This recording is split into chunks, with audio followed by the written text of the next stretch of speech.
Il est 14 h, bienvenue sur BFM TV si vous nous rejoignez cet après-midi pour, vous le voyez, l'après-midi info. C'est notre nouveau nom. On est ravis en tout cas de vous retrouver, Benjamin et moi, pour cette rentrée 2022-2023. Bonjour à tous. Bonjour Benjamin. Bonjour Fanny, bonjour à tous. Effectivement, ravi de vous retrouver pour cette nouvelle saison à la une de l'actualité de ce samedi 27 août. Cette enquête ouverte sur des soupçons d'emploi fictif au sein du Canard enchaîné. Une plainte a été déposée par un journaliste de la rédaction qui avait enquêté sur le couple Fillon il y a quelques années. Dominique Marie est devant le siège du journal.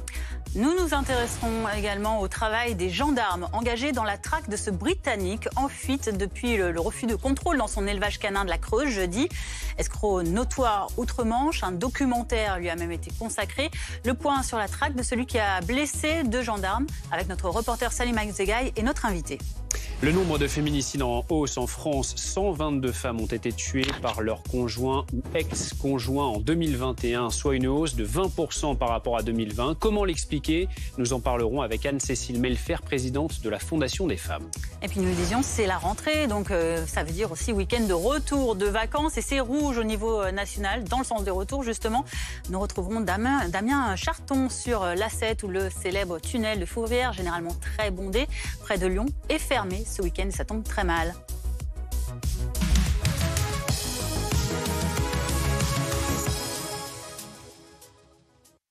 Et on commence donc avec cette enquête ouverte sur des soupçons d'emploi fictif au sein de la rédaction du Canard enchaîné. Dominique Marie, vous êtes devant le siège du journal satirique. Dominique, à l'origine de cette affaire, cette plainte contre X de Christophe Nobili, l'un des journalistes du Canard enchaîné.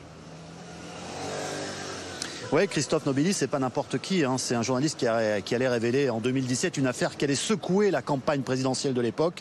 L'affaire Pénélope Fillon, une affaire d'emploi fictif que tout le monde connaît désormais. Et bien voilà, désormais, ce journaliste aux prises aussi avec un emploi fictif supposé au sein même de sa rédaction. Le Canard enchaîné, dans le siège, se trouve tout juste derrière moi. En fait, c'est un peu par hasard qu'il aurait fait cette découverte en percevant une carte de presse au nom d'une collaboratrice du journal qu'il n'a jamais vue. C'est une toute petite rédaction ici. Il y a à peu près une vingtaine de rédacteurs permanent, tout le monde se connaît, Canard enchaîné. Il va être intrigué et puis il va finir par découvrir qu'il s'agit de la compagne d'un des dessinateurs historiques du journal qui est âgé maintenant d'un peu plus de 90 ans.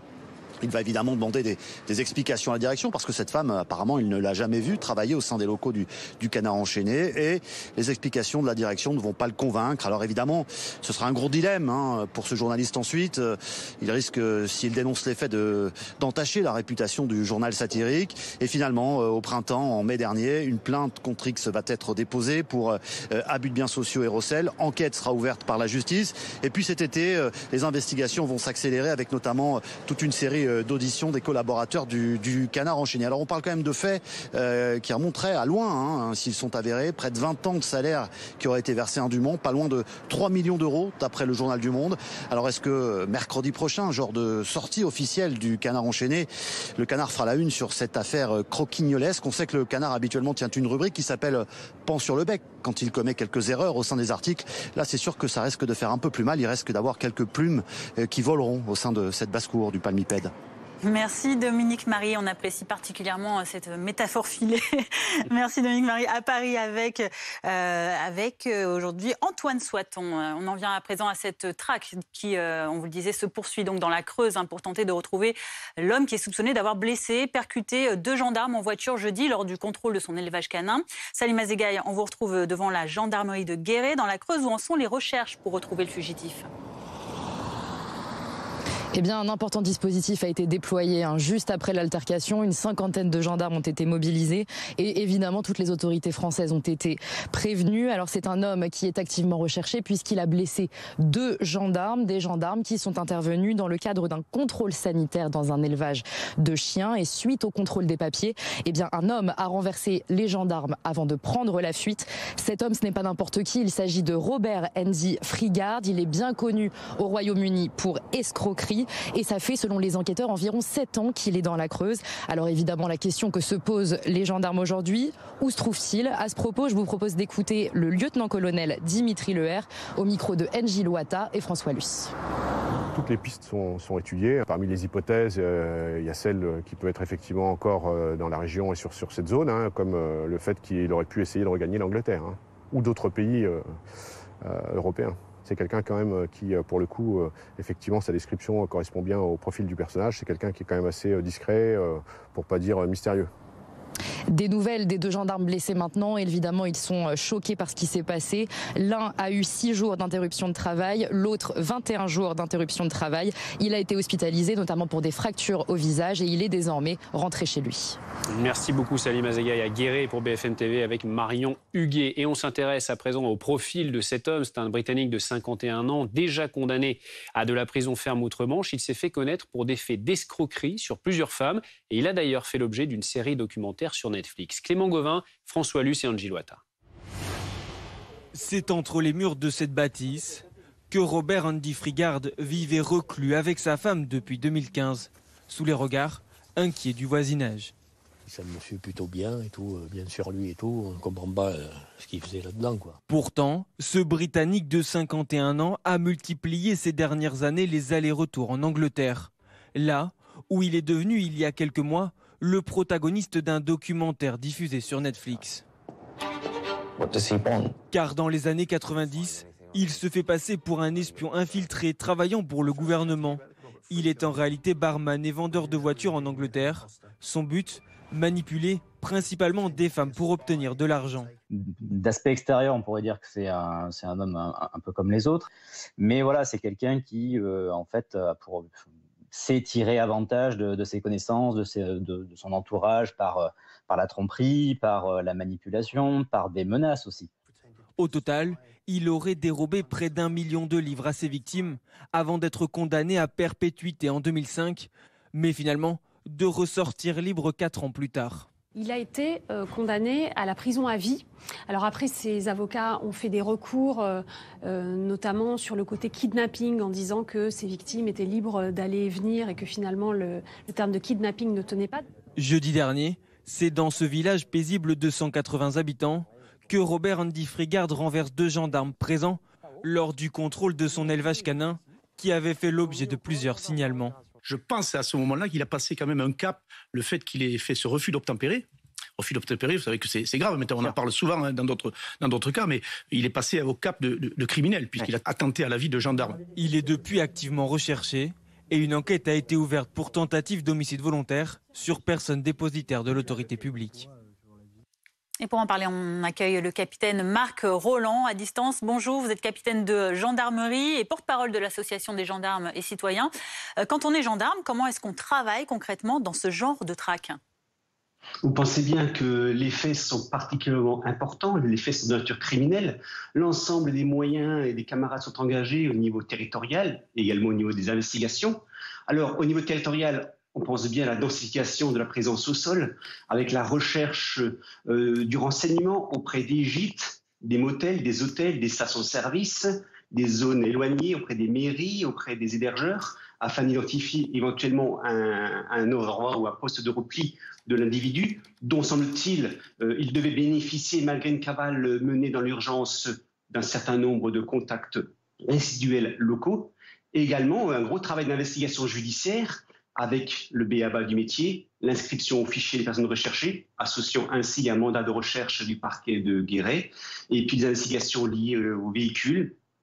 Et tout ça sur une diffusion nationale afin d'entraver sa mobilité au niveau des frontières, au niveau des gares et au niveau des aéroports.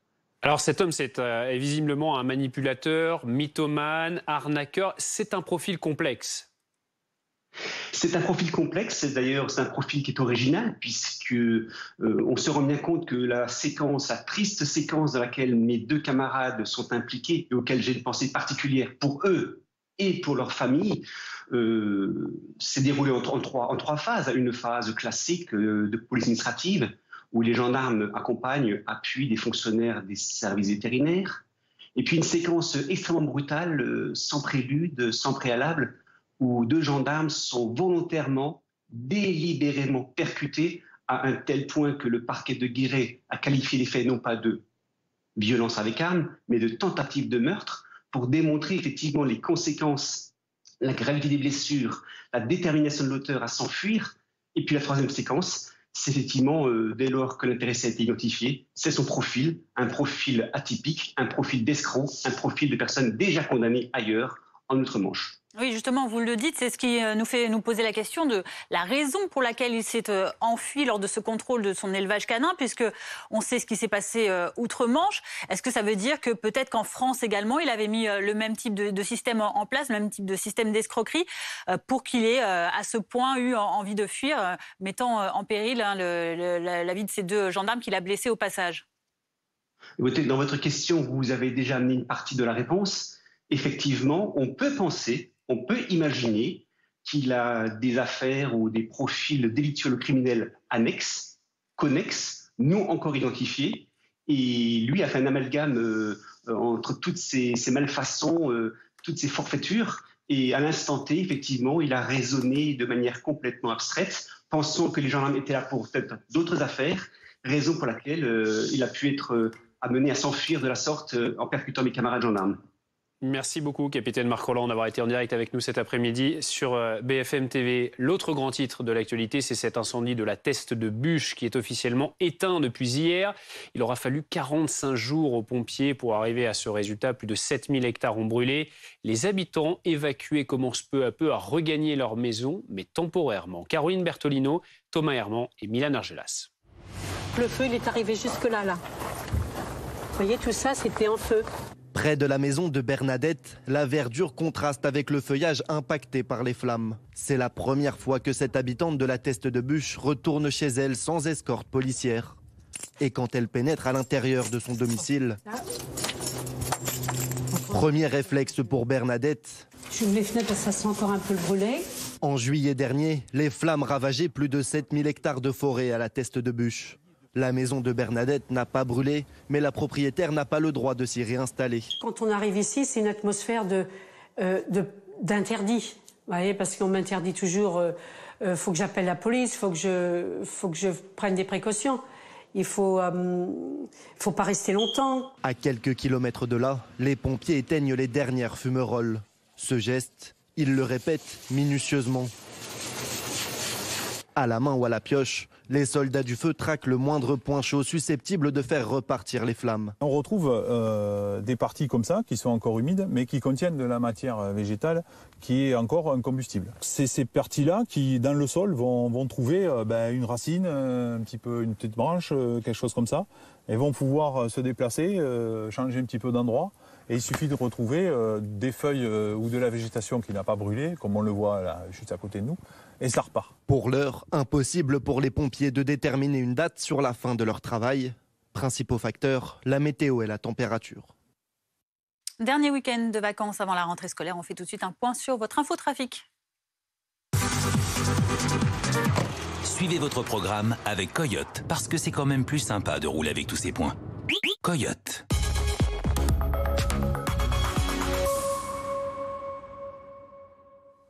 Et ce samedi, c'est donc rouge au niveau national dans le sens des retours. Selon Bison Futé, un pic de bouchons de 588 km a d'ailleurs été enregistré aux alentours de midi aujourd'hui au niveau national, principalement dans le sud-est de la France. Damien Charton, vous êtes sur l'A7 à 60 km au sud de Lyon. Le tunnel de Fourvière, près de Lyon, est fermé ce week-end. Ce tunnel très emprunté habituellement à cette époque de l'année. Du coup, comment ça se passe ? Alors là, je suis à 60 km du tunnel de Fourvière plus au sud. Pour l'instant, vous voyez derrière moi, sur l'A7, sur cette autoroute du Soleil, bien connue des vacanciers qui rentrent de la Côte d'Azur vers Paris. Ça roule bien. Par contre, ça bloque un petit peu au niveau du péage de Reventin-Vaugry, entre Vienne et Lyon. Un bouchon de 13 km s'est formé, qui ne fait qu'augmenter depuis 1h30. Bison Futé l'avait dit, il faut éviter l'A7 si possible aujourd'hui, évidemment si vous le pouvez. Ça bloque entre Orange et Lyon jusqu'à 17h selon le spécialiste donc Bison Futé. Et puis vous l'avez dit, ça c'est dans le sens des retours, dans le sens des départs. Entre Lyon et Orange, il faut éviter si vous pouvez de circuler jusqu'à 17h et après entre Orange et Marseille jusqu'à 20h. Et pour revenir sur cette histoire de tunnel de Fourvière fermé, il est fermé dans le sens nord-sud seulement. Donc si vous allez de Paris à Marseille, si vous remontez de la Côte d'Azur vers Paris, il est ouvert, il n'y a pas de problème. Ça bloque un petit peu après le tunnel pour l'instant, vers Lima, après le péage de Villefranche-sur-Saône. Merci Damien Charton pour ces précisions. Vigilance donc du côté de Lyon. C'était votre programme avec Coyote, parce que c'est quand même plus sympa de rouler avec tous ces points. Coyote. On en vient à présent à la rentrée politique pour plusieurs partis, notamment le nouveau parti présidentiel Renaissance, qui a seulement convié ses cadres et ses élus à une journée de discours et de débats. Ça se passe à Metz. C'est là qu'on vous retrouve, Léopold Audebert. Pour la majorité, c'est donc un week-end à la recherche de l'unité, alors que la rentrée s'annonce compliquée. Oui, compliqué avec de nombreux dossiers, hein, évidemment. Fanny, alors vous l'avez dit, c'est un peu différent. On est loin des universités d'été ici, c'est pas du tout la même ambiance. Oui, ça se passe dans cette grande salle derrière moi, des réunions plutôt à huis clos, parfois même hors presse, avec, vous l'avez dit, cet objectif clarifié, le nom de Renaissance. Regardez par exemple l'infographie qu'on a préparée pour comprendre de quoi il va s'agir précisément en septembre. Renaissance, ça sera quoi? Ça sera La République en marche, plus Territoire de progrès, ce mouvement de Olivier Dussopt, le ministre du Travail, et puis aussi Agir, le mouvement de Franck Riester. La majorité veut essayer de finalement voir un peu plus clair et communiquer d'une manière plus lisible. Vous notez que Horizon, le parti d'Édouard Philippe et le MoDem ne font pas partie de cette fusion et ça aura donc un sens pour la suite. Sinon, objectif de la journée très clairement, c'est afficher les priorités et les valeurs du parti avec un discours de la Première ministre en fin de journée. Léopold, on imagine que l'ombre de 2027 plane. Oui, alors elle plane, mais on a du mal à la saisir, si vous voulez, parce que c'est un sujet encore assez tabou. 2027, nous dit-on, c'est encore très loin, ce n'est pas le sujet du jour. Mais évidemment, on a cherché quand même à poser la question, notamment à Bruno Le Maire, le ministre de l'économie, vous savez, qui a fait beaucoup parler de lui, parce qu'il aurait des ambitions présidentielles, comme par exemple Gérald Darmanin. Écoutez ce qu'il nous dit, il y a encore beaucoup de flou en tout cas. Moi, je souhaite que tout ce qui a été fait par le président de la République, tout ce qui est en train d'être fait par la majorité, puisse s'inscrire dans le temps. Parce que les valeurs que nous défendons, au premier rang desquelles la valeur de liberté, qui aujourd'hui est contestée par certains qui veulent des régimes autoritaires ou par tous ceux qui veulent systématiquement aller vers de l'interdiction, ces valeurs-là sont pour moi essentielles pour notre pays. Il faut les inscrire dans le temps. Ce n'est pas une question de succession, c'est une question de durée pour obtenir des résultats qui soient les meilleurs possibles pour la France et pour nos compatriotes. Voilà, on tente, on pose la question, mais vous l'avez entendu, Benjamin et Fanny, le temps des ambitions personnelles n'est officiellement pas encore venu. Évidemment, on va suivre cette rentrée politique agitée. Je vous rappelle que la majorité présidentielle n'a pas la majorité absolue à l'Assemblée nationale. Merci beaucoup Léopold Audebert à Metz avec Grégory Jouanne pour BFM TV. La rentrée politique, on en parle encore, puisque pour de nombreux partis, mais aussi pour Emmanuel Macron, eh bien, ça marque aussi la fin de sa visite officielle en Algérie. Le président était à Oran ce matin et il a signé ensuite à l'aéroport d'Alger un accord avec son homologue, le président algérien, pour entériner les résultats de cette visite. Les précisions sur place d'Agathe Lambré. Dernière halte à Alger pour le chef de l'État, le temps de signer une déclaration commune avec son homologue algérien. La dernière remonte à 2012 sous François Hollande. 10 ans plus tard, une déclaration pour graver dans le marbre les intentions de cette visite. Mobilité, énergie, économie. Mais la principale annonce concerne la mémoire avec la création d'une commission mixte d'historiens. Il faut dire que le passé a pesé sur ces 3 jours de déplacement. L'Élysée pourtant avait tout fait pour construire une visite tournée vers l'avenir, tournée vers la jeunesse. Mais Emmanuel Macron a très peu été au contact des jeunes. Le chef de l'État qui, pour se rattraper, a improvisé un bain de foule ce matin à Oran. 3 minutes qui ont tourné court tant l'ambiance était électrique. Mais il voulait laisser cette image de lui parmi la foule de jeunes Algériens. Emmanuel Macron qui, plus généralement, veut absolument renouer avec ce pays stratégique qu'est l'Algérie dans un contexte de guerre et de crise énergétique. Aujourd'hui, son entourage est satisfait. Il faut voir d'où l'on vient, soupirer l'un de ses proches qui souligne eh bien, que dans 10 ou 20 ans, on constatera peut-être que le chef de l'État aura renouvelé la relation avec l'Algérie. Emmanuel Macron, premier président né après la guerre, aimerait bien que son second mandat laisse cette trace. Dans l'actualité également de ce samedi, on évoque le nombre de féminicides en France qui est en hausse. 122 femmes ont été tuées en 2021 par leur conjoint ou leur ex-conjoint, soit une hausse de 20% par rapport à 2020 où 102 femmes avaient perdu la vie dans des circonstances similaires. On en parle avec Anne-Cécile Melfer. Bonjour, merci d'être avec nous. Vous êtes présidente de la Fondation des femmes. Comment expliquez-vous que le nombre de féminicides en France non seulement ne diminue pas, mais augmente ? En fait, il y a une augmentation par rapport à 2020 qui avait été une année exceptionnellement basse. 2020, c'était l'année post-Grenelle, une année où il y a eu, avec les différents confinements dus au Covid, à la fois une augmentation des violences conjugales, mais aussi une vraie mobilisation de la société, une mobilisation plus grande des politiques, des consignes très fortes et très fermes de la part des ministres à l'époque de la Justice et de l'Intérieur de dire on priorise ce sujet-là, tout particulièrement pendant les confinements, parce qu'on sait que les violences intrafamiliales augmentent. Donc on avait eu plus de violences, mais en même temps des moyens décuplés. Et en 2021, malheureusement, on est revenu entre guillemets à la normale, avec des ministres moins impliqués sur le sujet, moins volontaristes, des politiques publiques et des budgets qui n'ont pas augmenté, qui ne se sont pas focalisés sur ce sujet-là. Et donc malheureusement, dès qu'on baisse la garde sur les violences conjugales, eh bien, les féminicides reviennent à un niveau élevé. Ce qui interpelle également dans ce bilan dressé par le ministère de l'Intérieur, c'est que la majorité des femmes victimes de féminicides en 2021 avaient signalé avoir subi des violences conjugales aux forces de l'ordre. Alors, comment on réagit à ce type d'enseignement ? Il faut absolument que le ministre de l'Intérieur en tire toutes les leçons. Il y a vraiment des choses à améliorer. Nous, c'est ce qu'on dit.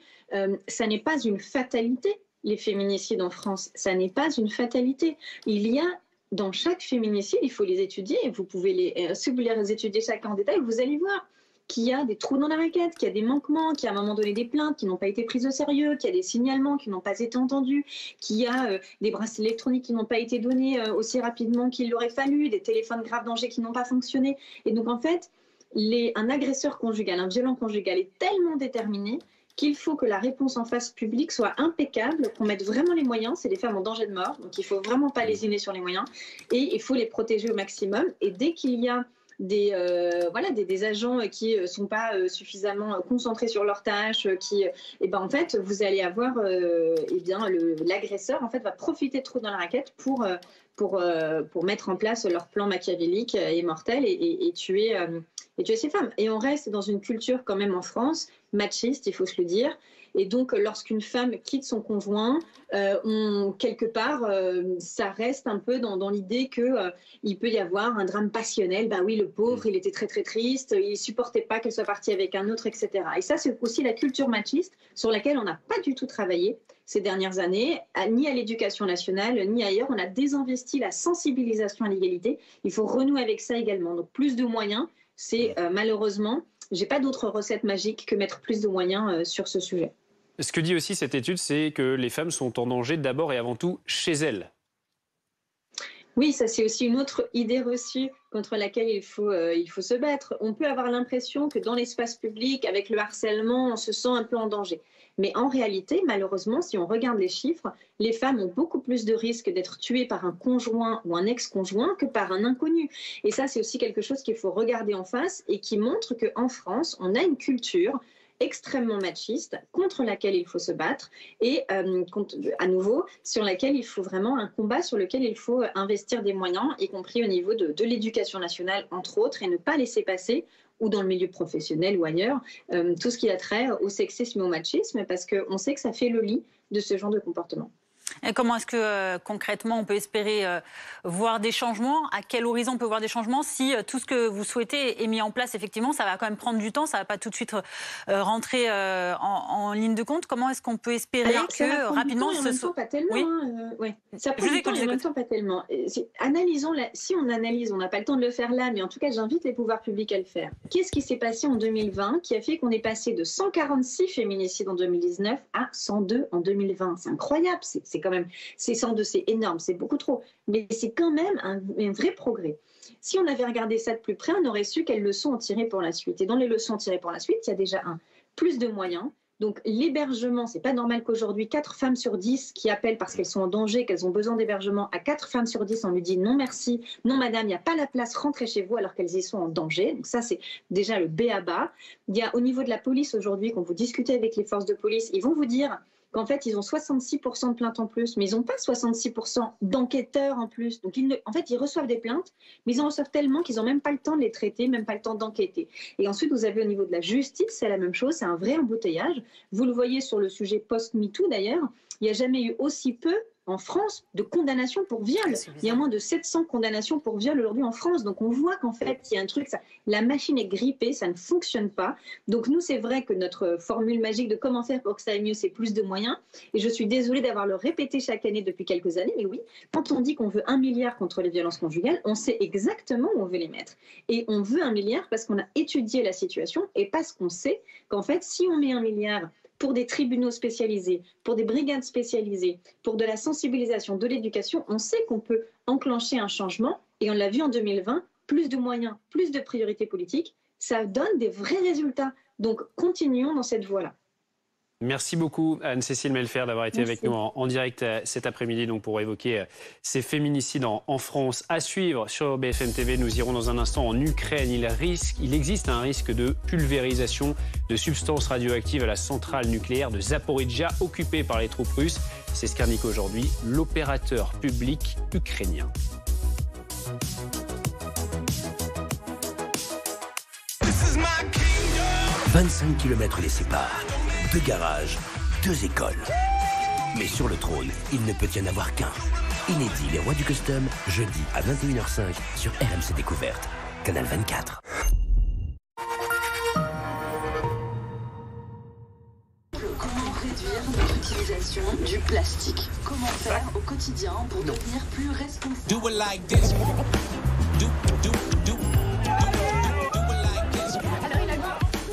Alors t'as sauvé le monde? On a tous le pouvoir d'agir au quotidien. Merci aux 36 000 clients Engie qui ont participé au challenge de réduction de consommation d'énergie avec mon programme pour agir. Ce qui a permis d'économiser l'équivalent de 139 tonnes de CO2. J'agis avec Engie. Il y a quelques mois, mes proches m'ont dit « Ouais, faire un régime, c'est pas ton truc, t'en es pas capable. » Ça tombe bien, j'ai pas fait de régime, j'ai fait comme j'aime. J'ai mangé du poulet curry, du couscous et plein d'autres plats délicieux. Et aujourd'hui, je suis à moins 13 kilos grâce à vous.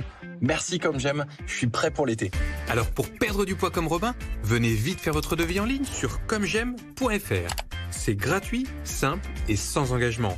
Rendez-vous sur commej'aime.fr, commej'aime.fr. Et surtout, n'oubliez pas le .fr. Découvrez BFM Alsace, la dernière des chaînes régionales de BFM. Bienvenue sur BFM Alsace. Et au total, 10 chaînes locales à votre service. Bienvenue dans la plus belle région de France. La plus gastronomique, la plus ensoleillée, la plus nature de France, la plus chaleureuse, la plus capitale des régions de France. Trafic, météo, transport, culture. Simplifiez-vous la vie avec les chaînes locales de BFM. Et bientôt, BFM Normandie.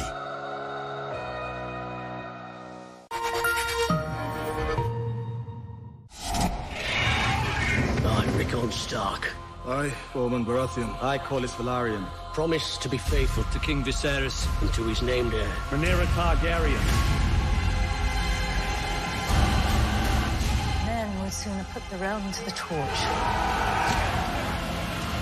than see a woman ascend the Iron Throne. Découvrez House of the Dragon 200 ans avant Game of Thrones en exclusivité sur OCS. Mais dis donc, t'es plein d'énergie en ce moment.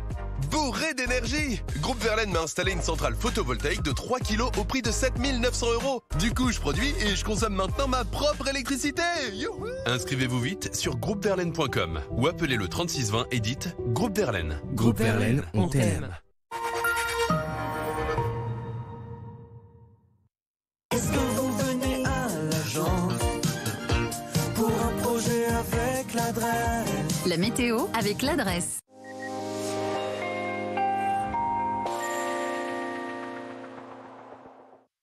Et vous allez pouvoir profiter d'une très belle journée d'été ce dimanche avec des conditions qui vont rester globalement anticycloniques sur le pays.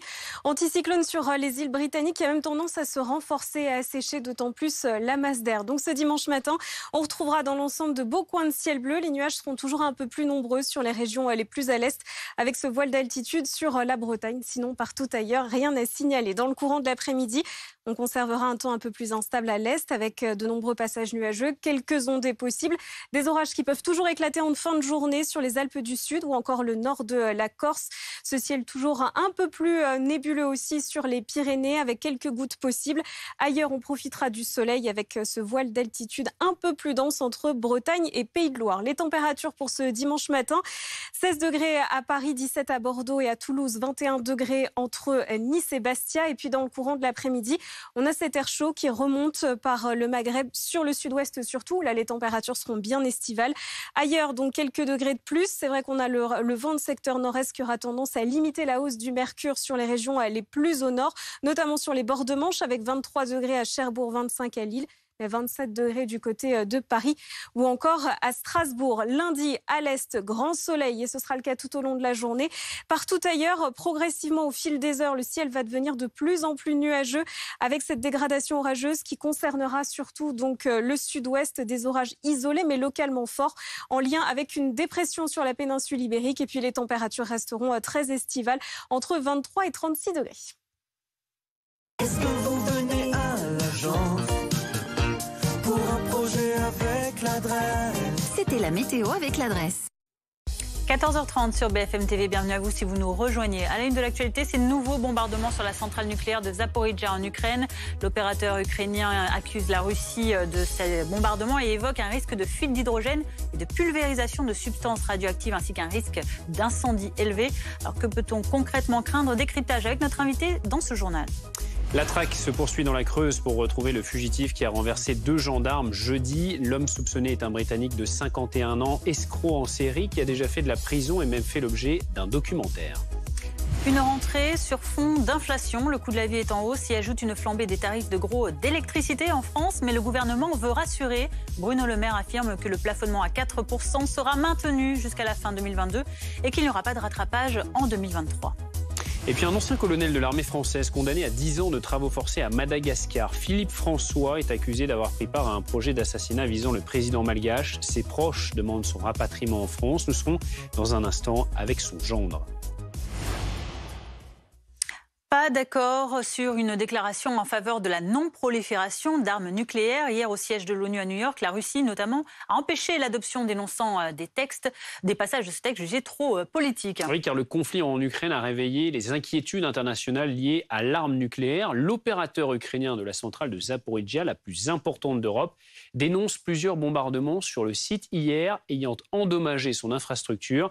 Hier déjà, le président Zelensky évoquait une catastrophe évitée de justesse la veille lors de l'interruption de l'alimentation électrique de la centrale. Jules Boiteau. Aux alentours de la centrale de Zaporijia, il existe un risque de pulvérisation de substances radioactives.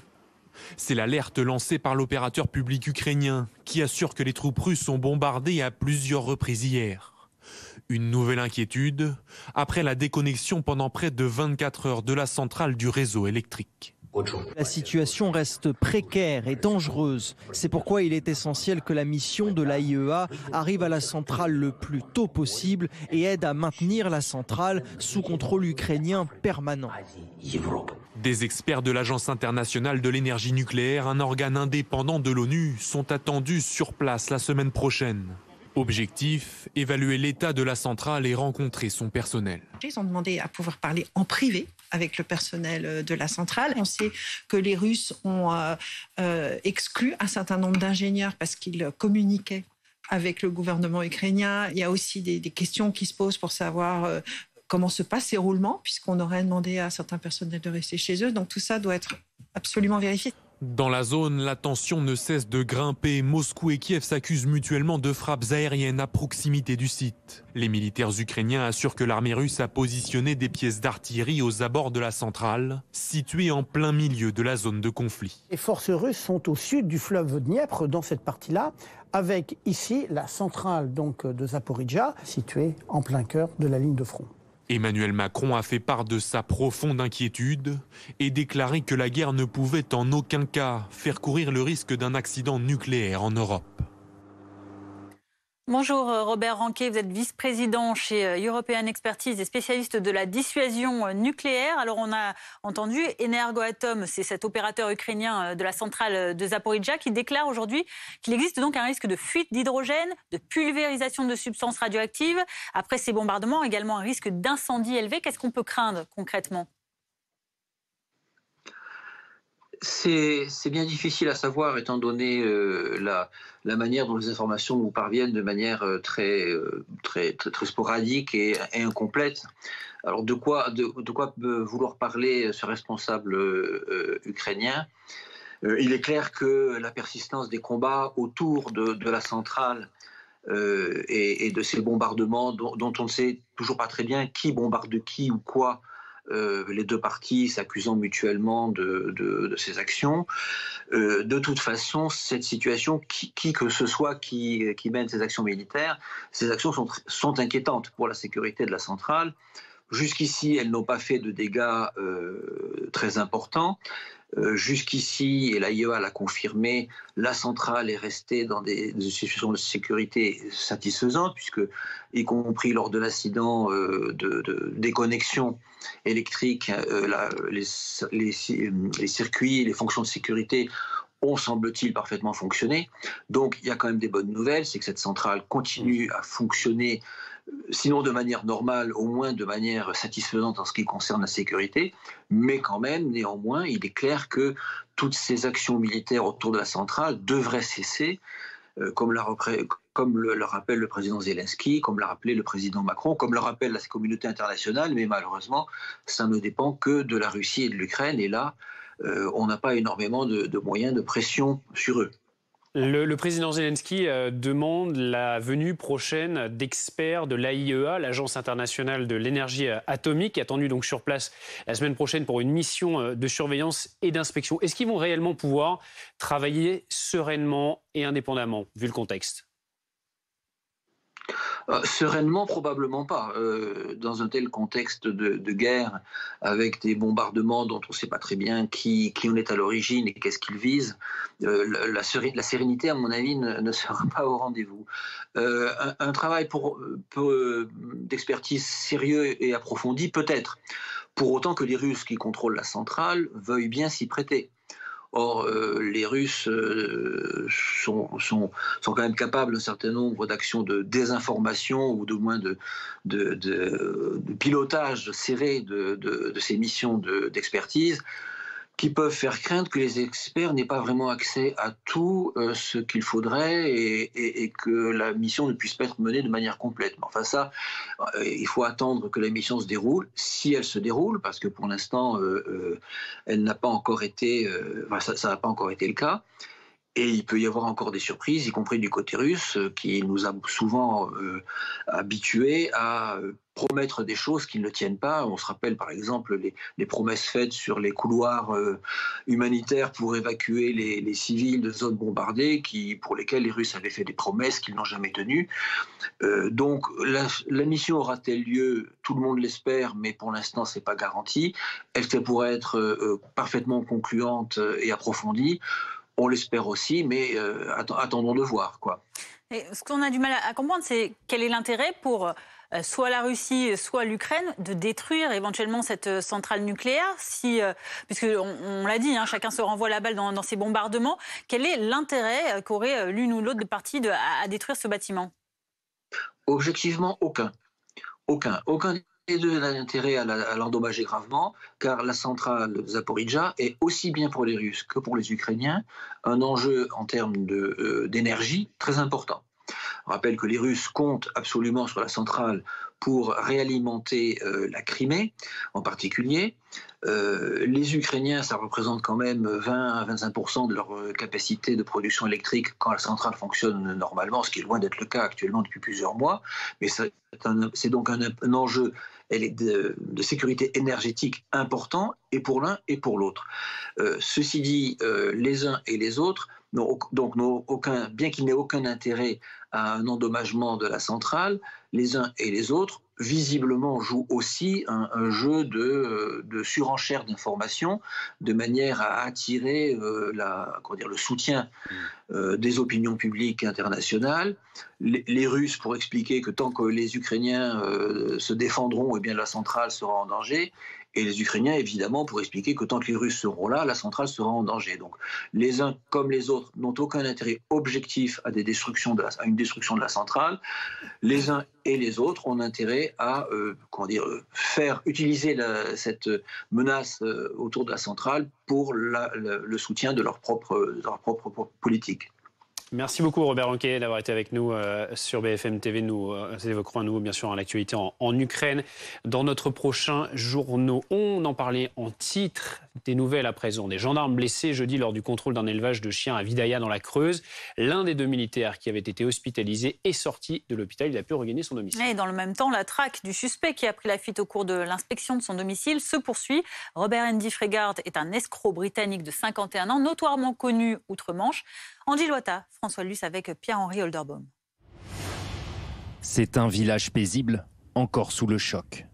Les voisins du fugitif préfèrent témoigner anonymement tant qu'il n'a pas été retrouvé. Le suspect est un Britannique âgé de 51 ans, appelé Robert Andy Freegard. Un nom bien connu des abonnés de la plateforme de streaming Netflix, puisqu'un documentaire a été réalisé sur son histoire. Se faisant passer pour un agent secret anglais, il aurait abusé de la crédulité de plusieurs femmes et dérobé près d'1 million d'euros. Jeudi dernier, lors d'un contrôle, l'homme renverse 2 gendarmes. Il est parti comme une balle. Donc nous, on était tous là-haut. Il a cassé le pare-brise quand il a percuté. Bon, il saignait, hein, c'est sûr.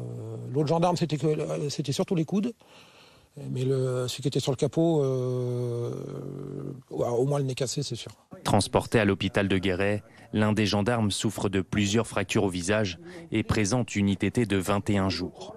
Les 2 agents étaient présents lors du contrôle de l'élevage canin de l'homme qui avait fait l'objet de plusieurs signalements. 29 chiens dans une cuisine, oui. 25 adultes et 4 chiots. Toute la journée, ils aboyaient. Et des fois la nuit, quand il y avait des animaux qui passaient, ils aboyaient aussi. À force, les forces de police, de gendarmerie, sont venues pour amener les chiens avec la SPA. Voilà, et c'est de là que lui est arrivé. 50 gendarmes sont mobilisés pour retrouver Robert Andy Freegard. Une enquête est ouverte pour tentative d'homicide volontaire sur personne dépositaire de l'autorité publique. Dans l'actualité également, quel avenir pour la forêt de la Teste de Buch? Le feu est enfin déclaré éteint 1 mois et demi après le départ de ce feu qui a ravagé quelques 7000 hectares de végétation en Gironde. L'heure est désormais au retour d'expérience pour tirer toutes les leçons de l'incendie et éviter que la situation ne se répète dans le futur. Thomas Herman est sur place pour BFM TV.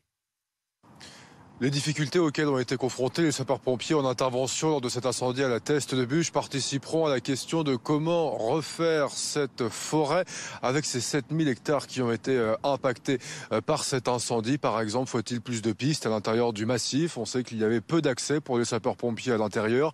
La question du débroussaillement également pour éviter une propagation plus importante des flammes à l'intérieur de ce périmètre des 7000 hectares. Et puis, que faut-il replanter? Faut-il replanter uniquement que des pins ou introduire d'autres types d'arbres? On sait que le chêne, par exemple, brûle moins vite. Et si on installe des bandes de chêne à l'intérieur du périmètre avec des pins, on sait que ça va ralentir la propagation d'un feu si jamais un nouvel incendie se déclare. La bonne nouvelle tout de même, c'est que ce feu est désormais éteint. 7000 hectares donc ravagés par ces flammes. Le feu qui s'est déclaré le 12 juillet dernier, il a été fixé le 23 juillet.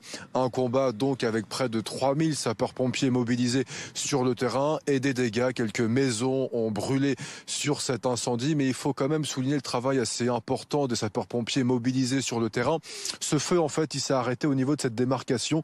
Et si vous regardez sur votre droite, les maisons ont été intactes. Les flammes se sont rapprochées très dangereusement des habitations.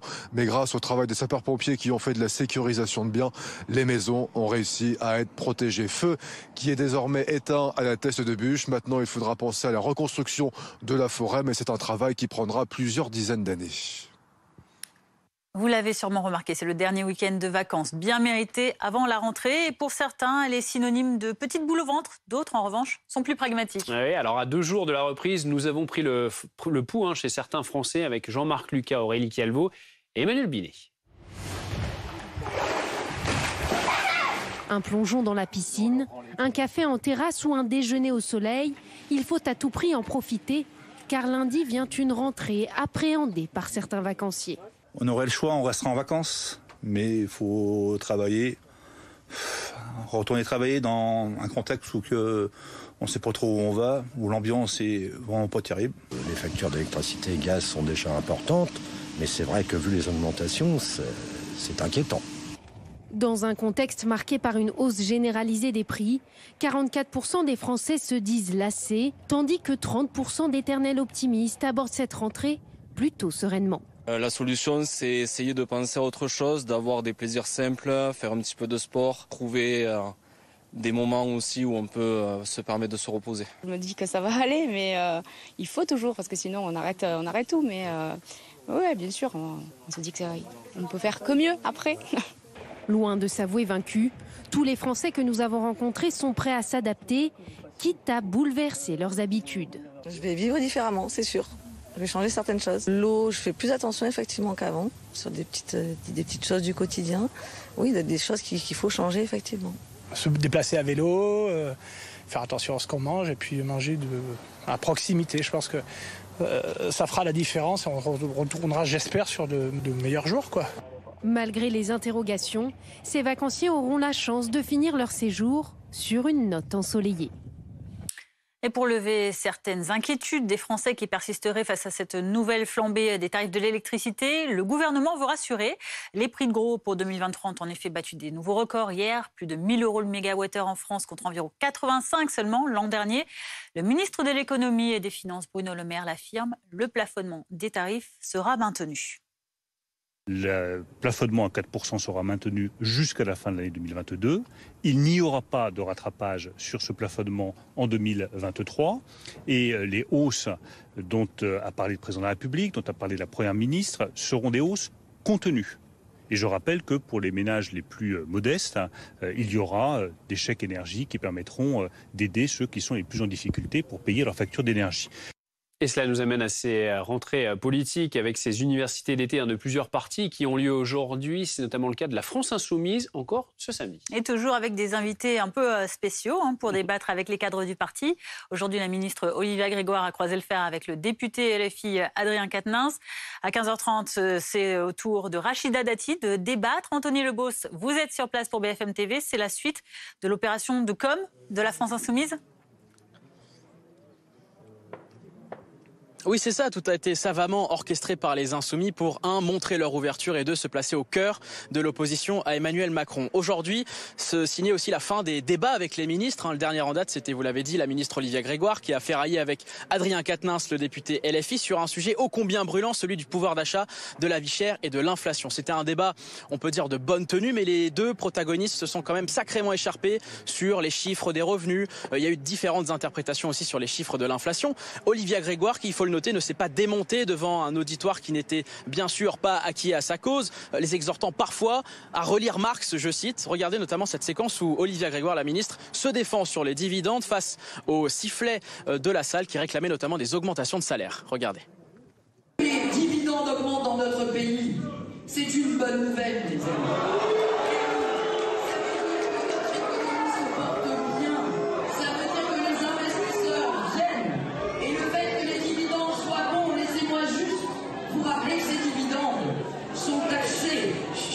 Laissez-moi juste vous rappeler que le dividende est taxé à 30% dans notre pays.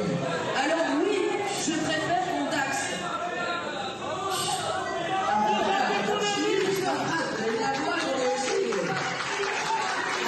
Je préfère qu'on taxe un peu, beaucoup de dividendes, que beaucoup, très peu de dividendes.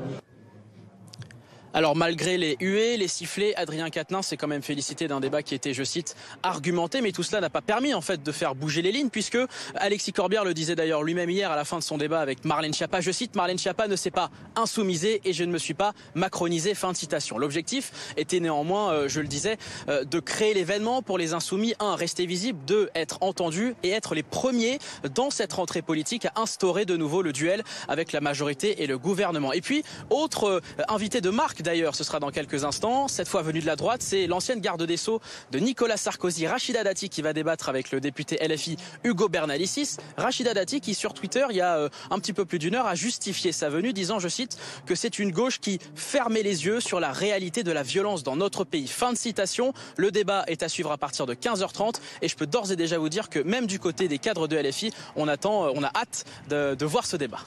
Merci beaucoup Anthony Lebos à Châteauneuf-sur-Isère dans la Drôme pour BFM TV avec Thierry Bouillet. On évoque à présent cette actualité. 10 ans de travaux forcés, c'est la peine dont a écopé à Madagascar un Français, Philippe François, ex-colonel de l'armée française. Philippe François et Paul Maillot, un ancien conseiller du chef de l'État malgache, ont été arrêtés en juillet 2021, puis reconnus coupables après un an en prison d'avoir notamment monté un coup d'État et une tentative d'assassinat à l'encontre du président malgache Andry Rajoelina. Les faits tout de suite, et dans un instant, nous serons avec le gendre de Philippe François sur ce plateau. Son recours n'aura rien changé.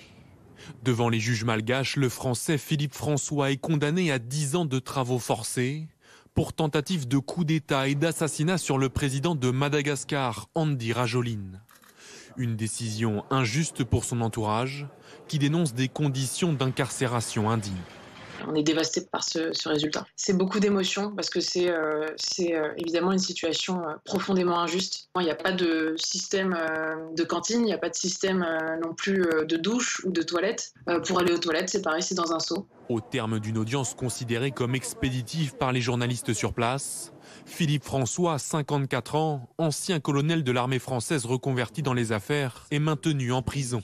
Après un an d'incarcération sur l'île, son avocat en appelle à l'aide de la France. On attend de la France qu'elle fasse jouer les conventions bilatérales qu'elle a avec Madagascar, notamment pour le transfèrement de M. François, qui sera en mesure d'exécuter sa peine en France et non pas à Madagascar, dans une prison dont sa fille a rappelé tout à l'heure qu'elle était une des pires prisons au monde.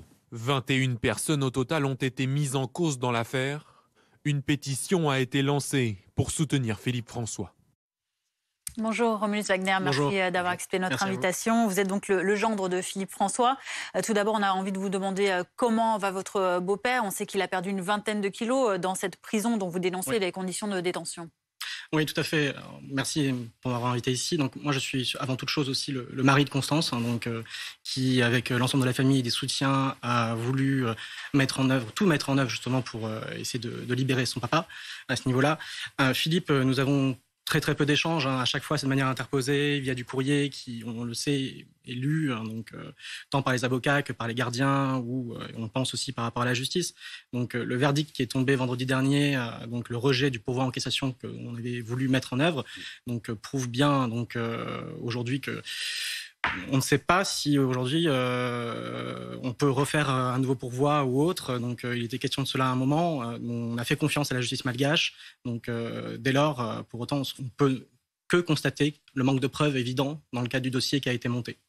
Ce que vous demandez aujourd'hui, concrètement, c'est le retour, le rapatriement en France de votre beau-père, Philippe François, Tout à fait. notamment en vue des conditions sur place dans cette prison. Exactement. En fait, Amnesty International a bien dit que cette maison de force de Safaï, c'était un enfer carcéral, ce sont leurs termes. Donc il ne faut pas oublier, comme a dit ma femme, les conditions sont épouvantables, il y a des rats, les besoins sont faits dans la cellule, il ne peut pas sortir, etc. Tout se monnaie. Il y a à la fois un impact forcément physiologique, mais aussi psychologique, avec des effets, excusez-moi du terme, un peu yo-yo, je veux dire, au niveau des émotions, avec des bonnes nouvelles qui, d'un coup, sont complètement anéanties. Pour autant, même si c'est un militaire de formation, c'est avant toute chose aussi un homme, un papa et un fils aussi pour sa grand-mère. Et très concrètement, on ne peut que réfléchir à la situation émotionnelle dans laquelle il peut se trouver. Et ça fait depuis un an et on n'a absolument aucune photo, par exemple, de lui depuis le mois de décembre. On pense aujourd'hui à presque 25 kilos de pertes et on espère à son retour un bilan complet médical. C'est vraiment ce qu'on demande. Alors c'est plutôt un transfèrement, pas une extradition, parce qu'à ce moment-là, il faudrait se saisir de l'affaire juridiquement en France et ce n'est pas le cas. Donc il y a une convention, comme a dit Maître Étienne de Villepin, qui existe entre nous et Madagascar, et le but c'est qu'ils reviennent et qu'on fasse ce bilan médical complet, car nous sommes extrêmement inquiets à ce niveau-là. Par ailleurs, vous dénoncez l'inaction du ministère des Affaires étrangères. Quelle relation, quel contact vous échangez avec eux? Oui, tout à fait. Alors avec la cellule de protection des Français qui qui est une annexe en fait du ministère des Affaires étrangères qui est situé dans Paris 15, si je ne me trompe pas. Nous avons des échanges, mais ce sont des échanges uniquement, si vous voulez, d'un point de vue purement logistique. On sait que c'est un problème politique. Philippe François, c'est un otage politique avant toute chose. Donc, et nous souhaitons parler politiquement avec au moins le cabinet du ministère des Affaires étrangères. Pour l'instant, ça n'a toujours pas été le cas. On reste avec des échanges très formels avec des services consulaires ou autres, mais qui sont stricto sensu extrêmement dans une logistique pragmatique et pas du tout dans une vision stratégique, si vous voulez, pour essayer de faire sortir Philippe. Pourquoi vous dites que c'est un otage politique? Qu'est-ce que vous entendez par là? Qu'est-ce qu'on lui reproche et pourquoi vous employez ces mots? Simplement, quand on voit le dossier, comment il a été monté, on voit les preuves qui sont contre lui. Déjà, il y avait aussi l'histoire de détention d'armes qui lui était reprochée. Philippe n'avait jamais eu d'arme. Clairement, c'est dans le groupe. Je crois que c'est Paul Maillot qui avait une arme, mais pour autant... il l'avait, je crois, à titre de protection. Il avait eu un cambriolage, etc. Et c'était un fusil à pompe. Jusqu'à preuve du contraire. Enfin, je sais pas, je suis pas du tout expert, mais je crois pas qu'on fasse un coup d'État en fait sur un pays avec juste un fusil à pompe. Donc après, voilà, encore une fois, je ne suis pas expert. Mais au-delà de ça, on sent qu'il y a des tensions entre Madagascar et la France. Je ne suis pas non plus expert géopolitique, mais on sait qu'il y a des sujets, les îles éparses, il y a un détroit, il y a des infrastructures sur lesquelles les entreprises françaises investissent beaucoup à Madagascar. On est le deuxième pays le plus gros donateur, je crois, également après les États-Unis. Donc il y a énormément de sujets qui font qu'aujourd'hui, Philippe François, c'est au mauvais endroit, la personne au mauvais endroit, au mauvais moment. Et le problème, c'est que ça pourrait arriver à n'importe qui. Et la question qu'on est en droit de se poser, c'est si demain on a un Français qui va à Madagascar, que ce soit tant pour le loisir ou pour des relations d'entreprise, il peut se passer n'importe quoi. Et à ce moment-là, quel est le rôle de la France pour essayer d'aider Philippe ou n'importe qui d'autre? Vous mettez en avant des difficultés peut-être entre la France et Madagascar, mais il y a aussi le rôle qu'a joué Philippe François sur place, puisqu'il travaillait dans le commerce de l'or. Peut-être qu'aussi des proches du président étaient inquiétés parce qu'il travaillait aussi dans ce secteur-là. Il y avait aussi le fait que Philippe François avait peut-être des velléités politique sur place. Tout ça, c'était peut-être une menace aussi pour le pouvoir en place? Alors, sur la partie velléité politique, Philippe François n'en a jamais eu. Que ce soit en France ou ailleurs, je veux dire à l'étranger. Philippe, c'est avant toute chose un chef d'entreprise qui a même fait de l'humanitaire dans le cadre de sa première entreprise à Madagascar, Smart One. Et avec Sarah First, en effet, c'est sur le marché aurifère. Philippe, qui est un entrepreneur, le marché de l'or, je crois, s'ouvrait à ce moment-là, si je ne me trompe pas, et il a voulu travailler dans ce secteur-là parce qu'en rencontrant justement Paul Maillot avait des contacts et il était possible de le faire. Ça ne s'est pas fait. Ils n'ont pas eu l'autorisation et dès lors, Philippe a arrêté de travailler pour Sarah First, il a quitté et il devait rentrer en France, notamment pour mon mariage avec c'est à ce moment-là qu'il a été arrêté à l'aéroport. Et quand il était à l'aéroport. Mais il n'était pas du tout sur un objet de fuite, si vous voulez. Son conteneur était prêt, on a les factures qui stipulent. Il était à l'aéroport avec ses 3 chiennes, etc., sa compagne à l'époque, et il prenait un avion en toute tranquillité au moment où il a été interpellé, en effet. Merci beaucoup, Romulus Wagner, d'avoir été avec nous sur le plateau de BFM TV cet après-midi. Tout de suite, on fait un point sur la météo. Est-ce que vous venez à l'agence pour un projet avec l'adresse? La météo avec l'adresse.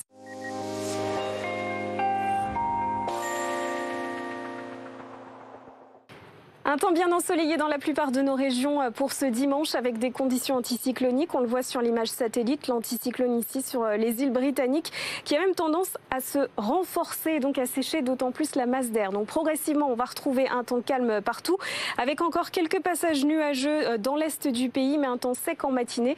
Partout ailleurs, ce sera bien lumineux avec un ciel un petit peu plus voilé sur la pointe bretonne. Dans l'après-midi, toujours dans l'est, des nuages plus fréquents, quelques ondées et quelques orages aussi qui peuvent éclater en fin de journée sur les Alpes du Sud ou encore le nord de la Corse. Ailleurs, un temps calme, sec et très ensoleillé avec seulement donc ce petit voile d'altitude toujours un peu plus dense entre la Bretagne et les Pays de Loire. Les températures en matinée, 12 degrés à Auxerre, 16 à Paris, 17 à Bordeaux et Toulouse, 21 degrés à Nice. Et dans le courant de l'après-midi, les températures repartent à la hausse grâce à l'ensoleillement, de la chaleur dans le sud-ouest où on va dépasser les 30 degrés donc assez facilement. Et puis plus au nord, 23 à Cherbourg, 27 à Paris ou encore 27 degrés toujours à Strasbourg. Est-ce que vous venez à l'agence pour un projet avec l'adresse? C'était la météo avec l'adresse. Le Déj Info est de retour sur BFM TV. On est tous de retour. Toute la bande, évidemment, en pleine forme et à midi pour ne pas changer évidemment nos bonnes habitudes. Au menu, 2 heures de direct au plus près de l'actualité, vous le savez, partout en France. Chez vous, évidemment, dans la bonne humeur. Le Déj Info, du lundi au vendredi, dès midi, en direct sur BFM TV.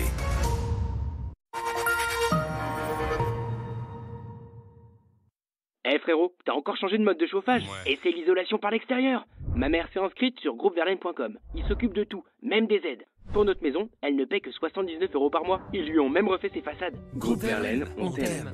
Inscription sur groupeverlaine.com ou appelez le 36 20 et dites Groupe Verlaine. Vous aussi, vous voulez faire comme j'aime, mais avant de commencer, vous voulez savoir combien ça va vous coûter et c'est normal. En fait, ça dépend de votre objectif de perte de poids et de votre morphologie. Je vais vous montrer comment faire un devis, rien de compliqué. Vous allez sur le site commejaime.fr. Vous faites votre demande de devis en ligne. C'est simple, gratuit et sans engagement. En quelques minutes, vous connaîtrez le prix de votre programme pour perdre vos kilos en trop. Alors maintenant, plus d'excuses. Dès la semaine prochaine, commencez à perdre du poids. Alors rendez-vous sur commejaime.fr. commejaime.fr. Vous êtes plombier, restaurateur, fleuriste ou patron d'une agence immobilière? Votre vie va changer. Vous voulez faire de la pub locale à la télé, mais vous ne savez pas comment vous y prendre. Aujourd'hui, ça n'a jamais été aussi facile. Vous choisissez votre zone de diffusion. Vous définissez votre budget à partir de 2 000 € et le tour est joué. Il ne vous reste plus qu'à diffuser votre publicité sur les chaînes locales de BFM. Enfin une solution ultra simple pour faire connaître votre activité près de chez vous. Piscine des Joyaux, fabriquée en France, garantie de 10 ans, 15 500 €, pause comprise. Un prix d'une autre époque. Rendez-vous sur desjoyaux.fr. Oh, un chat, c'est mignon et amusant. Mais ça peut coûter cher en cas de maladie ou d'accident. Alors, si vous voulez un chat mignon, mais pas les risques qui vont avec, eh bien, prenez plutôt ça. Sinon, il y a Santé Vet, l'assurance qui rembourse vos frais vétérinaires. Santé Vet, assurer son animal, c'est pas bête. Retour à l'instinct primaire, ce soir à 21h05 sur RMC Découverte.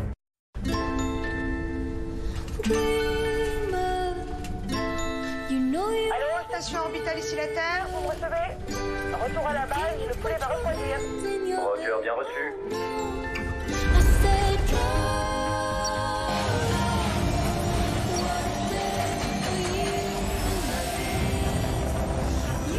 Repoussez les limites en mode Wi-Fi SIM avec la nouvelle Livebox et son Wi-Fi 6E. Orange.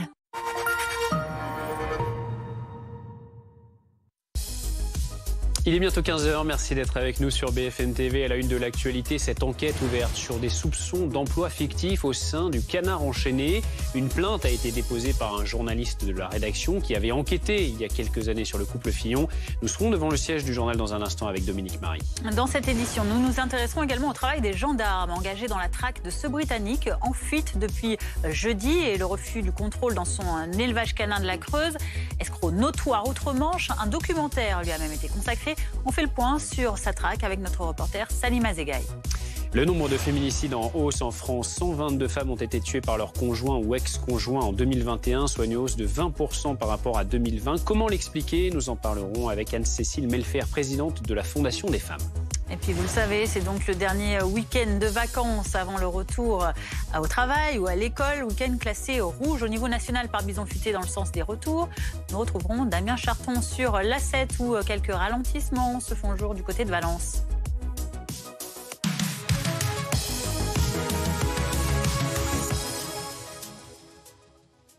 Et on commence d'abord donc avec cette enquête ouverte sur des soupçons d'emploi fictif au sein de la rédaction du Canard enchaîné. Dominique Marie, vous êtes devant le siège du journal satirique. Dominique, à l'origine de cette affaire, cette plainte contre X de Christophe Nobili, l'un des journalistes du Canard enchaîné.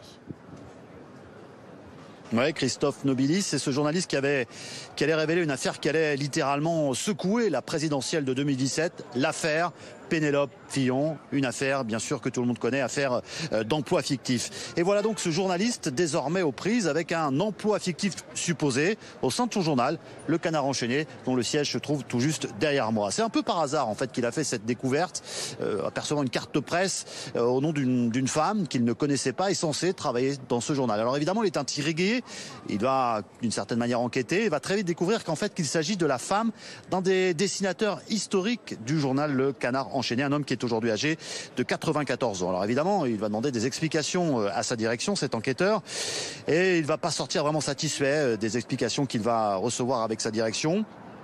Et là, pour lui, évidemment, il y a comme un dilemme.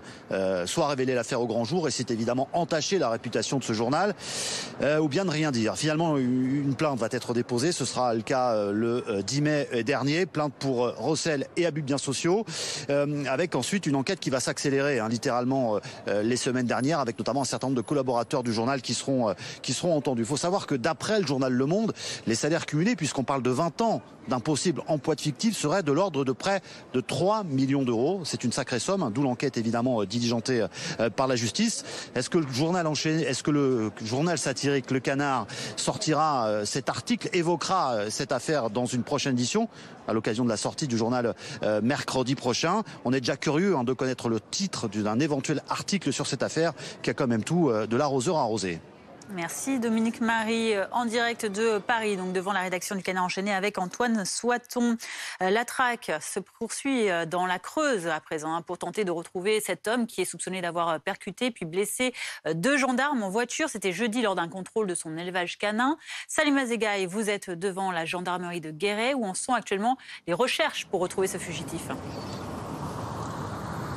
Eh bien, important dispositif de recherche puisque juste après l'altercation, jeudi, une 50aine de gendarmes étaient mobilisés. Toutes les autorités françaises, évidemment, ont été prévenues. Donc un homme activement recherché parce qu'il a blessé 2 gendarmes qui étaient intervenus dans le cadre d'un contrôle sanitaire dans un élevage de chiens. Et suite au contrôle des papiers, un homme a renversé les gendarmes avant de prendre la fuite. Cet homme, ce n'est pas n'importe qui. Il s'agit de Robert Andy Frigard. Il est bien connu au Royaume-Uni, notamment pour escroquerie, et selon les enquêteurs, ça ferait 7 ans que l'homme résidait dans la Creuse. Alors la question que se posent les gendarmes aujourd'hui, où est cet homme?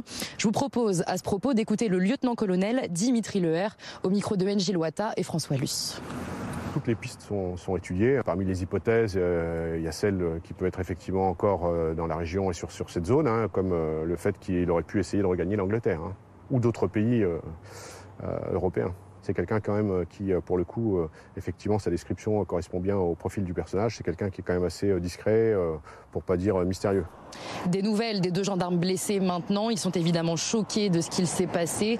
L'un a eu 6 jours d'interruption de travail, l'autre 21 jours. Il a été hospitalisé, notamment pour des fractures au visage. On nous a appris qu'il allait mieux et qu'il est désormais rentré chez lui.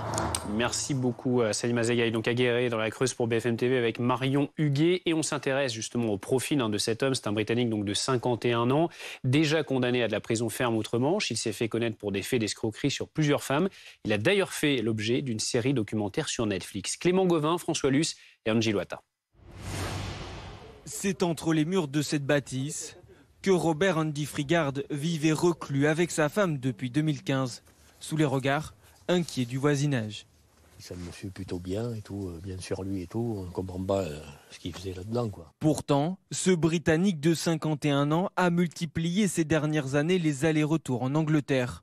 Là où il est devenu, il y a quelques mois, le protagoniste d'un documentaire diffusé sur Netflix. Car dans les années 90, il se fait passer pour un espion infiltré travaillant pour le gouvernement. Il est en réalité barman et vendeur de voitures en Angleterre. Son but, manipuler principalement des femmes pour obtenir de l'argent. D'aspect extérieur, on pourrait dire que c'est un homme un peu comme les autres. Mais voilà, c'est quelqu'un qui, en fait, sait tirer avantage de ses connaissances, de son entourage par la tromperie, par la manipulation, par des menaces aussi.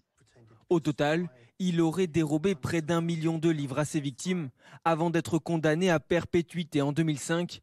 Mais finalement, de ressortir libre 4 ans plus tard. Il a été condamné à la prison à vie. Alors après, ses avocats ont fait des recours, notamment sur le côté kidnapping, en disant que ses victimes étaient libres d'aller et venir et que finalement le terme de kidnapping ne tenait pas. Jeudi dernier, c'est dans ce village paisible de 180 habitants que Robert Andy Frigard renverse 2 gendarmes présents lors du contrôle de son élevage canin qui avait fait l'objet de plusieurs signalements. Je pense à ce moment-là qu'il a passé quand même un cap, le fait qu'il ait fait ce refus d'obtempérer.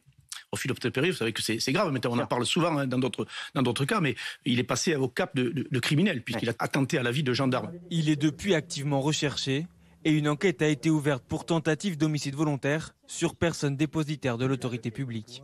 Pour en parler, on accueille le capitaine Marc Roland à distance. Bonjour, vous êtes capitaine de gendarmerie et porte-parole de l'association des gendarmes et citoyens. Quand on est gendarme, comment est-ce qu'on travaille concrètement dans ce genre de traque ? Vous pensez bien que les faits sont particulièrement importants, les faits sont de nature criminelle. L'ensemble des moyens et des camarades sont engagés au niveau territorial, également au niveau des investigations. Alors, au niveau territorial, on pense bien à la densification de la présence au sol, avec la recherche du renseignement auprès des gîtes, des motels, des hôtels, des stations-service, des zones éloignées, auprès des mairies, auprès des hébergeurs, afin d'identifier éventuellement un endroit ou un poste de repli de l'individu, dont semble-t-il il devait bénéficier, malgré une cavale menée dans l'urgence, d'un certain nombre de contacts résiduels locaux. Et également un gros travail d'investigation judiciaire, avec le b.a.-ba du métier, l'inscription au fichier des personnes recherchées, associant ainsi un mandat de recherche du parquet de Guéret, et puis des investigations liées aux véhicules. Et tout ça sur une diffusion nationale afin d'entraver sa mobilité au niveau des frontières, au niveau des gares et au niveau des aéroports. Alors cet homme, c'est visiblement un manipulateur, mythomane, arnaqueur. C'est un profil complexe. C'est un profil complexe, d'ailleurs c'est un profil qui est original puisque on se rend bien compte que la triste séquence dans laquelle mes deux camarades sont impliqués et auxquels j'ai une pensée particulière pour eux et pour leur famille, s'est déroulée en trois phases. Une phase classique de police administrative où les gendarmes accompagnent, appuient des fonctionnaires des services vétérinaires, et puis une séquence extrêmement brutale, sans prélude, sans préalable, où deux gendarmes sont volontairement, délibérément percutés à un tel point que le parquet de Guéret a qualifié les faits non pas de violence avec arme, mais de tentative de meurtre, pour démontrer effectivement les conséquences, la gravité des blessures, la détermination de l'auteur à s'enfuir. Et puis la troisième séquence, c'est effectivement, dès lors que l'intéressé a été identifié, c'est son profil, un profil atypique, un profil d'escroc, un profil de personne déjà condamnée ailleurs, en Outre-Manche. Oui, justement, vous le dites, c'est ce qui nous fait nous poser la question de la raison pour laquelle il s'est enfui lors de ce contrôle de son élevage canin, puisque on sait ce qui s'est passé outre-Manche. Est-ce que ça veut dire que peut-être qu'en France également, il avait mis le même type de système en place, le même type de système d'escroquerie, pour qu'il ait à ce point eu envie de fuir, mettant en péril la vie de ces deux gendarmes qu'il a blessés au passage? Dans votre question, vous avez déjà amené une partie de la réponse. Effectivement, on peut penser, on peut imaginer qu'il a des affaires ou des profils délictueux criminels annexes, connexes, non encore identifiés, et lui a fait un amalgame entre toutes ces malfaçons, toutes ces forfaitures, et à l'instant T, effectivement, il a raisonné de manière complètement abstraite, pensant que les gendarmes étaient là pour peut-être d'autres affaires, raison pour laquelle il a pu être amené à s'enfuir de la sorte en percutant mes camarades gendarmes.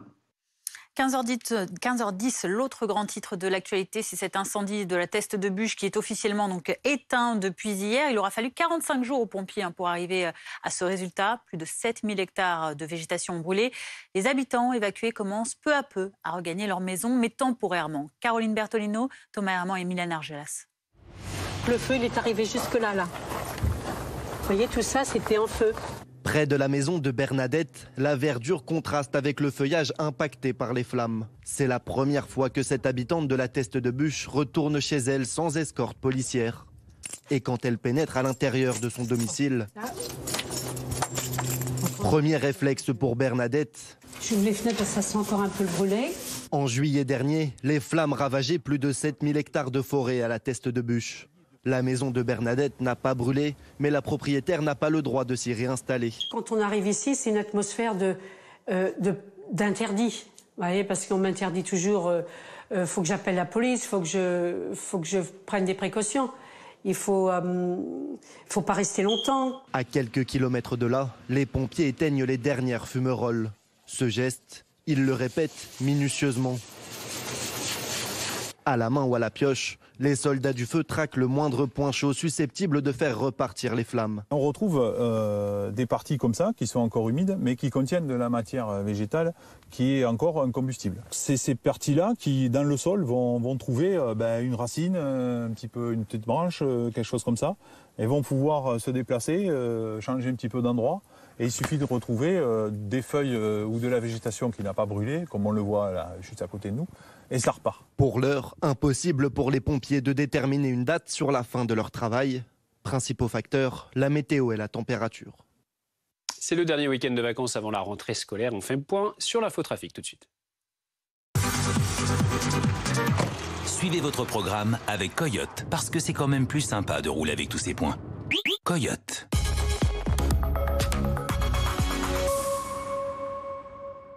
Ce samedi, c'est rouge au niveau national dans le sens des retours. Selon Bison Futé, vous le voyez, un pic de bouchons de 588 km a été enregistré aux alentours de midi au niveau national, principalement dans le sud-est. On va le constater sur le terrain. Damien Charton est sur l'A7 à 60 km au sud de Lyon. Il nous fait le point sur la circulation. Ça ralentit pour l'instant entre Vienne et Lyon principalement après le péage de Reventin à Vaugry. Un bouchon qui augmente d'heure en heure. Il y avait quelques dizaines de kilomètres de bouchons de ralentissement en début d'après-midi. Alors l'A7 évidemment, il faut éviter si possible toute la journée, a prévenu Bison Futé, surtout vers Orange et jusqu'à Lyon jusqu'à 17h.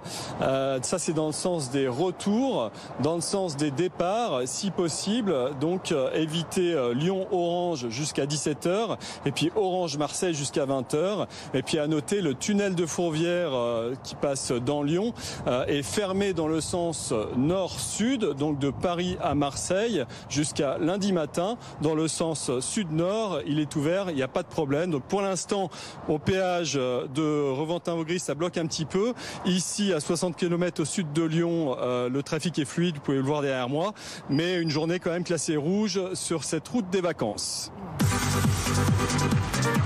C'était votre programme avec Coyote, parce que c'est quand même plus sympa de rouler avec tous ces points. Coyote. La rentrée politique à présent pour plusieurs partis, et notamment le nouveau parti présidentiel Renaissance, qui a seulement convié ses cadres et élus à une journée de discours et de débats. Ça se passe à Metz, où vous retrouvez Léopold Debert. Léopold, pour la majorité, c'est un week-end à la recherche de l'unité alors que la rentrée s'annonce compliquée. Oui, Benjamin, avec beaucoup de dossiers sur la table, évidemment. Alors, dans les faits, ici, très clairement, on cherche à faire un peu de la clarté. Clarté sur quoi? Sur ce parti, Renaissance, vous l'avez dit. Il faut comprendre ce que c'est. C'est parfois compliqué avec tous les noms, même pour nous en tant que journalistes. Regardez cette infographie. Renaissance en septembre, ça sera quoi? Ça sera La République en marche actuelle, plus Territoire de progrès, le mouvement du ministre du Travail Olivier Dussopt. Et puis, d'un autre côté, Agir, celui de Franck Riester, opération communication donc. Et puis, également des discussions ici pour établir la charte précise des valeurs du parti. Mais on est très loin de l'ambiance d'une université d'été classique. Léopold, on imagine aussi que l'ombre de 2027 plane. Alors oui, elle plane partout, ça je peux vous le dire. Par contre, c'est très difficile de la saisir parce que c'est très tabou. Ici, on ne parle pas de 2027 très précisément. On a tenté quand même évidemment de le faire. On a tendu notre micro à Bruno Le Maire tout à l'heure, le ministre de l'économie. On sait qu'il a des ambitions présidentielles comme par exemple Gérald Darmanin. Ça se discute beaucoup en coulisses. On lui pose la question pour la suite, mais il botte en touche, écoutez.